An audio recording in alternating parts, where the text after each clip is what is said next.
Hello everyone, welcome back to my channel. It's been a while. I missed you too. Today's a Q&A. Some of the questions I got them from Instagram, some on YouTube, in the comment sections as usual. But without wasting so much time, so let's go on straight up. So the first question today is from Uroji Shakil. And the question is, can you tell what preservative I can use for milk-based cosmetics products? Okay, then moving forward with the same question, like I want to make this shower gel consisting of milk and honey. So which preservative can I use? Rouge. I have a video where I spoke about preservatives, and basically when you're going, there are so many preservatives in the market, so many preservatives. But then I still have another video where I spoke about some certain preservatives that you should avoid. Example of such preservative is the formaldehyde and then parabens. Those preservatives do not emit good chemicals. Yes, they are bad, they are dangerous actually. But you have other friendly preservatives. I'll drop the video in the description area for you to watch them. I spoke about 3 preservatives which I've worked with. There are so many other preservatives in the market. I spoke about the Jamal Plus, I spoke about the phenol, the ethanol, and I even spoke about citric acid as well. These are preservatives I work with directly. I have tested their preserving strength, and they've worked well for me for whatever it is I want to do. Okay, example of the phenolethanol, it has a wide range of activity of about 3 to 10 on the pH scale. So basically, when you talk of your milk and honey, I don't know the pH your shower gel ended up having, because obviously that shower gel, if you used foaming surfactants, a lot of different surfactants, both ionic and non-ionic surfactants, they have different pH. So I don't know which of the ones you've used, and most surfactants though are kind of alkaline in nature. You understand, they have kind of a higher pH. So when you're going for preservative, I wouldn't tie your hands to any preservative per se, but then you have to go for a preservative that have a wide range of activity ranging within that's your pH level of your products. Because I believe whatever products you formulate as a formulator, a beginner formulator, you must check the pH. You understand, it's basic, where you have to know the pH of your products after making them. So from the pH of your products, or from the pH of the main ingredients in your product, you should be able to ascertain what preservative will be compatible with that formula. So to be honest with you, I cannot really pinpoint.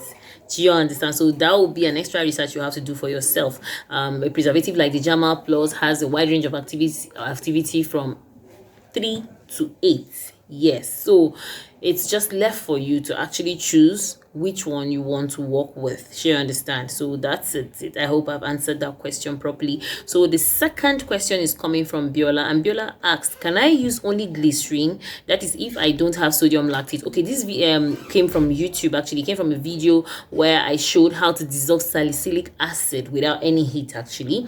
Yeah, and with all natural ingredients, because salicylic acid can be dissolved very fast in alcohol. It can be dissolved in propylene glycol. It could be dissolved in glycerin, so but this form of dissolving your this form of dissolving your salicylic acid is slower though, without any heat, but then you're rest assured that your salicylic acid will eventually not crystallize, because there are certain bases, as example the alcohol base, the ethanol base. When you dissolve your salicylic acid in it, it has a high tendency of crystallizing, especially if you're using it in a water-based formulation. Yes, if you're using it for a toner or a cleanser, it has a high tendency of crystallizing, and that won't be nice, because when you crystallize it, it comes off with some particles that you will not be comfortable using on your skin. So you cannot dissolve your salicylic acid with using that method that I showed you without sodium lactate. Do you understand? Because using sodium lactate is a salt actually, and at least 5% of that salt in your formulation is effective for dissolving your salicylic acid, and when you add it on whatever base, especially water base, is not going to crystallize. You're rest assured that the sodium lactate, which is in form of the salt, we hold it yes, the salt form is sodium lactate. It has the NaOH, the chemical formulation, but then sodium lactate, just we're talking about salt, you understand, coming in contact with salicylic acid, it's going to give you a good dissolving, and in a natural, the sodium lactate is a natural solubilizer. The glycerin, of course, is natural as well. Yeah, so these things, they give this mild dissolving solvent for your lactic acid, that at least you're rest assured that your lactic acid is not going to crystallize. Yes, so sister Viola, you need sodium lactate. It's very important. It's an ingredient you cannot skip. All right, so Opusigi Merit, I'm sorry if I didn't call that name well. Please, ma, how do you label your products, like stickers for the packaging? So actually, it's a very simple procedure. I have a graphic designer. Sometimes I design some simple ones myself, like this one I have here. This is my salicylic acid face serum. Yeah, this was designed for me. This was designed by a graphic designer. This is my lactic acid serum. This was also designed by a graphic designer, and this is my vitamin C serum. So can you see? You just look for a good graphic designer, because at the end of the day, your products needs to be catchy. You understand? They need to attract. They need to look attractive. You understand? So you just get a good graphic designer that will design these things for you, and then you go to a printing press, and then you choose whatever material you want to use to bring it out. If you want to use an SAV, good for you. If you want to use a paper, whatever, do you understand, sticker, it's all good for you. But basically, it starts from a good graphic designer, because you check out your container, because like the graphic designer I use, he's also an artist, so he kind of asked me to bring the container so that he could design it according to the look of the container. So basically, that's just it. At least to have something much more polished. Exactly, because the simple ones I make design, because I'm not good at graphic design. I'm just but I'm not as cute as this ones, to be honest with you. So the last but not the least question here is from Chinwe. She said, please, what is the best oil for soap making, for bathing soap? Okay, like, to be honest with you, it's just like an artist that uses paint, uses pencil. And in the paints, they have different types of paints, the silk paints, the oil paint. I'm just giving you an example, digression actually. And you come and ask this artist, which of these painting materials are the best for painting a portrait? Definitely the artist will tell you all of them. Really, all of them, because all of them have their own beauty. So let's transition it into oils for soap making. To be honest with you, there are a lot of oils, if not almost all oils that especially Korea oils. Even essential oils could actually be used for soap making, although not as the main base of your soap making. But basically, handmade soap, the saponified kind of soaps, need fatty acids. You understand? They need oils that either are saturated or monosaturated or polysaturated fatty acids come in contact with your lye, your sodium hydroxide, to form soap, natural handmade soap. To be honest with you, I cannot pinpoint, because every oil has its amazing benefit. It was in one of my videos of oils for soap making that you made that you asked that question. If you listen to that video, I stated different types of oils. There was the coconut oil, which is a hard oil of choice. There was the shea butter, which is a conditioning oil.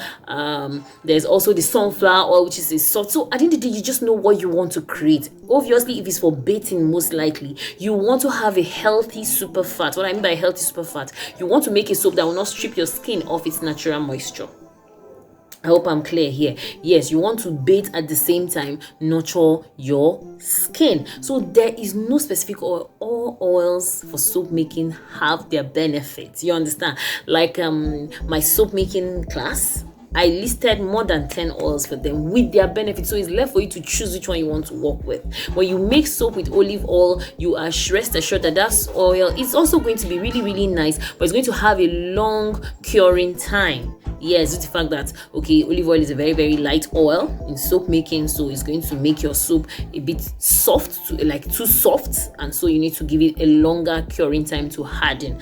When you use an oil like coconut oil in excess, because when you're making soap, everything comes in proportion, everything comes in percentage, you understand? So when you exceed a certain percent of using a specific oil, in some cases that soap might get bad. Yeah, you'll be so shocked. Like when you make 100% coconut oil soap, to be honest with you, it's going to strip the skin of its moisture, but guess what? It's going to have a very beautiful ladder. Yes, it's going to foam.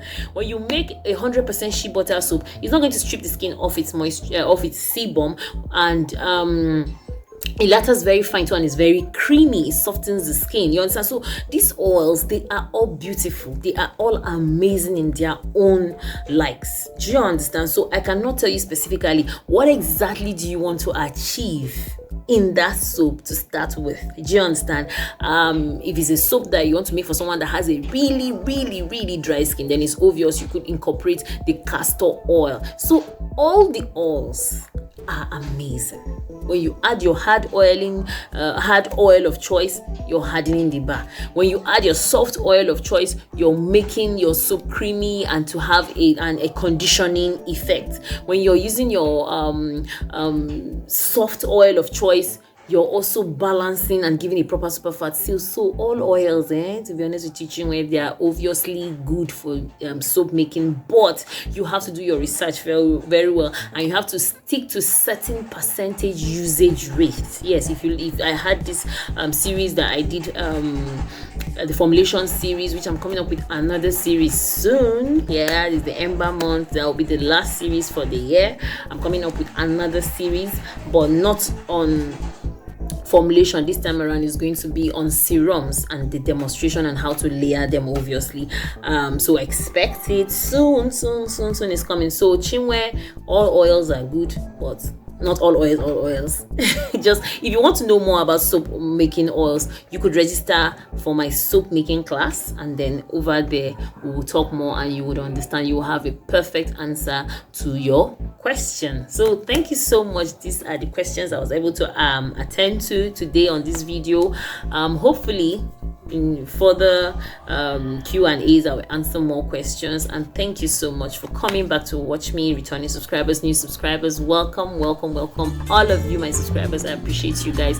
Thank you so much, and see you in another video. Bye.